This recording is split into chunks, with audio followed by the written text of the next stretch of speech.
This is our first interview with Nature's Playbook, and this is Katie Loustau, and her husband have just spent a year traveling the world. The person that I want to talk to. And then I've got another 12 countries, more countries. How many? I know, but I think 20 so again, I'm not 20 22 or 23. Yeah. 22 or 23 countries. Well, that's crazy. Wow. Okay, so we kind of were curious, like, how did you decide to make this year of travel? And like, so my husband and I have been together for like 10 years in college. So we have always loved traveling. We've traveled, small trips during our time together, but probably 8 or so years ago, we kind of said, what if someday we traveled for a year together? So it was kind of something we would mention or talk about, but it wasn't, it was kind of this fake dream. And then they don't want to sell he wasn't a U.S. citizen, so we got married, and then he was a permanent resident, which meant that he had to live in the U.S. He couldn't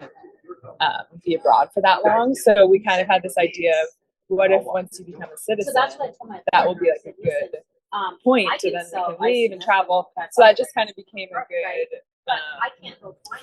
sort of like goal, because it's so hard. I think one of the hardest things, a lot of people talk about wanting to travel or do something that big, but there never seems like there's a right time. So we got his citizenship a little bit earlier than we expected, and we found out like in July, and then he got his citizenship in August, and we said, okay, that's what we said, so we have to do this. So then we decided in August, and we left in January. So we had about 3 or so months to actually plan it, and or at least plan part of it, or plan the idea. And we just moved out of our apartment. I sold my car. Eventually had to quit my job, and he kept his job there the whole time. And then that was kind of like the moment when we decided, now's the time. Let's do this before we have kids and for all that stuff. Not that you can't do it with kids as well. But it's certainly a little bit easier if you don't have slightly. all your planning and traveling. So by the way, Katie's husband Joaquin, he's from Uruguay in South America, and so they met at college, and so that's why she explains that he was getting his citizenship. Yes. And he's a software engineer, so he works. He does coding and stuff, so his job has been remote since COVID. And even when they wanted him to come back to the office years ago, we were already thinking we want to travel, and so he ended up convincing them to let him stay fully remote. And he said I'm like, I would get another job if they had to go back to the office, because he knew we knew that we wanted to travel, so it ended up really. And then I got to do my big old spiel. My vendors got to do their thing. How did you guys plan, like, where to go? Did you just research like best things to do in what countries? Did you have countries on your list, like your bucket list, or like, do you have like a nature vibe? Like, were you drawn towards like waterfalls or mountains, or how did you plan it out? So I definitely lean towards the nature and the smaller towns. My husband loves both. He grew up in the capital city of Uruguay, so he loves cities. I enjoy cities, but I'm definitely like, when can we get back into the mountains or back into a smaller town? So we just kind of used to just sit around and talk and say, where would we go for like in a year abroad? And we would just kind of throw ideas out there. I originally was thinking more it'd be cool to go to 1 or 2 places, because in college I studied abroad in El Salvador, so I spent 6 months there. And I think instead of just like traveling almost more superficially, to be able to go like deep into a country and a culture like that was really cool. But then we kind of decided, we have this year, let's just go for it. And we thought of doing, so basically we spent 4 months in Latin America, 3 months in Europe, and then 4 months in Asia.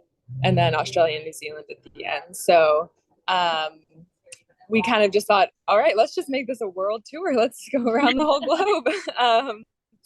And so after we had that rough idea of a plan, then it became like, okay, where do we want to go in Latin America? And so we just started to kind of formulate. And it was definitely a hard balance of wanting to go everywhere, but wanting to spend time in each place. And then, yeah, once we decided the countries, then it would just be kind of research. In the beginning, we were researching farther out, but by the end, we were in Asia, and we would just kind of show up somewhere and be like, okay, what do we do here? Because it just started to get, it's a lot of planning and a lot of coordination. So I think, yeah, it was a lot of just kind of research. My husband definitely enjoys that a lot more than me. He likes to see like everything to do there and have a list and have a map of like, here's where we're going. I kind of prefer to just show up and with a little bit of context, but then kind of, maybe wander around a little bit more or, but that's even, I mean, when we were back there, the app wasn't live yet, the Nature's Playbook, but even just having, I was saying, I think my favorite feature is like the globe map feature where you can just click on it and you're like, oh, this is right where I am. And I like how there's the different icons, so you can kind of see, oh, I really like hiking or whatever it may be. And so you're kind of right there and can do that, like, see what's good to do. Because I like making, it's nice to have things planned, but it's kind of fun to just be more open to being spontaneous as well, I think. Yeah. I think that sometimes when you're spontaneous and you haven't planned, I remember traveling when I was in Europe many years ago, but thinking, you know what? I can't get lost if I don't actually know where I'm going. So I was like, there's sometimes you just like, well, it's kind of overwhelming and you can only plan so much. So a little exploring and going, oh, I don't have to worry about getting lost because I don't really have a plan where I'm going. So where I end up. But within reason. I Probably watched like 20 YouTube videos on like what to pack for long-term travel. And so a lot of people on YouTube just have whole videos and they open their suitcase for you and they take every item out and they say, this is what I use for this and this is what I have. And I have 4 shirts and 2 pants, and they really go through the whole thing. So I watched a bunch of those. And we had like a large suitcase. So some people just do it with the backpack, which I just think pulling everything in and out of a backpack kind of drives me crazy after you do it a bunch of times. So I just had a large, like one large suitcase that, opens up, and then you can like just kind of have all your stuff open for you. And then I had just like a small backpack or a purse. But I would just say some things I packed if I knew like I had a certain face wash that I liked, I would just pack several and kind of use them as I went along because I had some space. Clothes was interesting because we went to different climates. Like we were in Patagonia for a while, which was cold and windy, and then but we were kind of chasing the spring summer, so we had to have some clothes for cold stuff, but then by the time we got to Asia, it was so hot everywhere, and then I had all these like jackets and long pants and stuff from other places we had been. So a couple times we actually shipped, or we had friends visit actually, and then we sent stuff home with them. Good friends. Yeah, good friends. And then a lot of things we bought along the way though, like toothpaste and mouthwash and all that stuff. I had shampoo and conditioner bars, which were great. My conditioner bar lasted. I used conditioners in some of the like hotels and stuff, but the bar lasted the whole year. Really? And it's just like in this little compact. Okay, you might have to like tell us what that. We might have to get what that was, like a couple of those little tips, and then provide them on the website because one, a year, and two, it is very eco-friendly. Yes, And easy to pack. eco-friendly, It's not yeah. going to leak over everything. So Mhm. that's really good to know. And I've Yeah. always wanted to try them. They work well. Yeah, they do work well. I was thinking about, I'm trying to use like less plastic, you know, in general, but coming back as well. And so I was thinking just, you know, about using them at home because it just comes in a little tin can and it lasts so long. It would be like multiple shampoo and conditioner bottles. So, but it works pretty well. I'll probably try some different kinds now that I'm back. Well, so you talk about staying in youth hostels. Did you plan all the youth hostels before you went, or when you got there, did you find certain ones, or hear about them word of mouth, or? So we stayed the first maybe like month or month and a half. There's actually this hostel. It's actually in a ton of countries throughout the world. It's called Selena, and so you pay for a month, but then if you have their flexible package, you can stay at hostels in different countries. So and they're pretty nice. They're meant for people who are like working and traveling. So they have like office and co-working spaces in the hostels. That's nice. Which was nice. So we stayed there in Panama, Colombia, and Ecuador. So it's different hostels, but the same hostel company.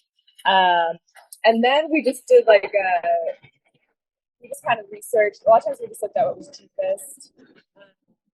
Since we were working, we stayed in a combination of like hostels, hotels, and Airbnbs, I would say. So it kind of just depended on what was cheaper, but also we always had a private room because me and my husband would do like meetings from our room a lot of the times.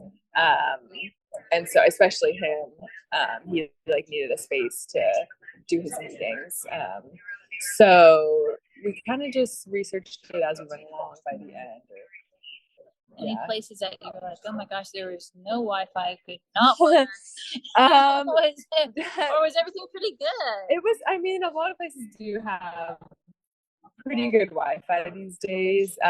By the time we were in Asia, it was definitely a little spottier with the Wi-Fi. We would try to look up if we were reading reviews, like see if someone had a review of, oh, the Wi-Fi was terrible, never worked or something. And then in Asia too, he was on a US schedule, so his meetings were between like midnight and 3 a.m.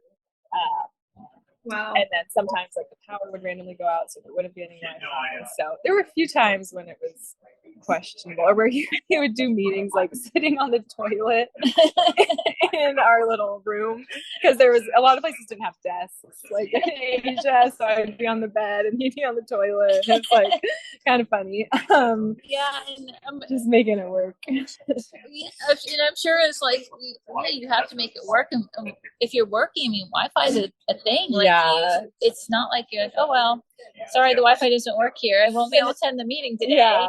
You have to try your best to figure it out. Totally. One thing that he did is he bought a SIM card everywhere that we went. Oh, okay. So we have T-Mobile, which works in other countries. You can text and call and even use data.